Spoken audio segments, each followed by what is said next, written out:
najavit ćemo i razgovarati o predstavama Aplauz teatra i njihovoj najnovijoj premijeri. Ali prije svega toga htio bih se pohvaliti. Dobili smo prelijepe snimke iz Veronske arene gdje je započeo Arena Opera Festival, Verona Opera Festival. Ovoga petka bio je to veliki, veličanstveni koncert. Kako kažu, velika talijanska opera, svjetska baština. Ovim posebnim događajem u organizaciji Ministarstva kulture, Zaklade Arena di Verona i RAI proslavljeno je i nedavno uvrštenje umjetnosti i opernog pjevanja na UNESCO popis nematerijalne kulturne baštine. Na pozornici neki od najboljih međunarodnih opernih izvođača uz veliki orkestar sastavljen od 160 glazbenika te zbor od 300 umjetnika iz talijanskih operno-simfonijskih zaklada. Dirigent je bio Riccardo Muti. Što se tiče ovogodišnjeg Veronskog opernog festivala, on će trajati do rujna i svi oni koji se nađu u Veroni mogu pogledati jednu od opera koje čine svjetsku baštinu.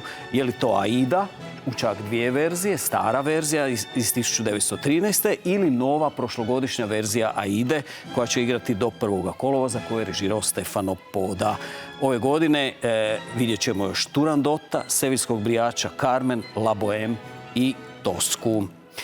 A što se tiče ostalih događaja u Veronskoj areni, naravno oni najavljuju balet, poput Grg Zorba, Roberto Bole i prijatelji, bit će izvedena 9. Beethovenova simfonija, a poseban koncert posvećen je i Vivaldiju, multisenzorno iskustvo koje slavi Vivaldijeva 4-godišnja doba, čuveni veliki Vivaldi. I pogledat ćemo sada još jedan dio atmosfere s otvorenja festivala u petak.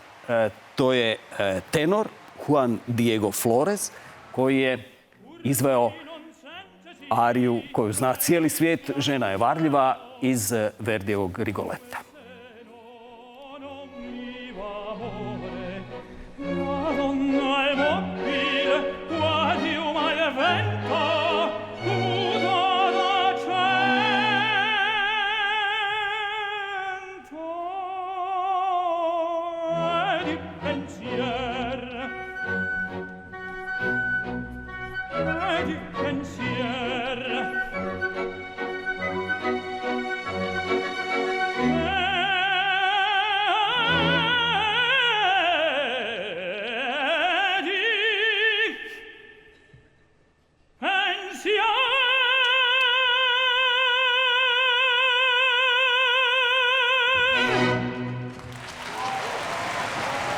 Thank you.